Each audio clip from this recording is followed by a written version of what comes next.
Pope Francis has just issued an encyclical. The name of the encyclical is Dilexit Nos, which means literally, God loves us.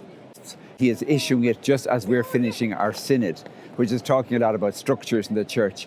Pope Francis wants us to realize, number one, the most fundamental thing we are doing is telling people God loves them, that God has given his life for them. And that is really a big, deep thing that, he says the heart, we all talk about talking from our heart, loving with our heart.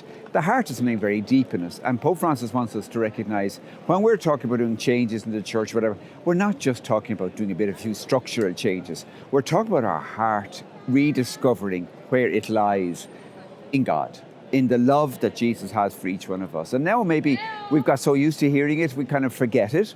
But we actually have to say to ourselves, each of us, deep down, God loves me immensely. Do I really believe that in all circumstances?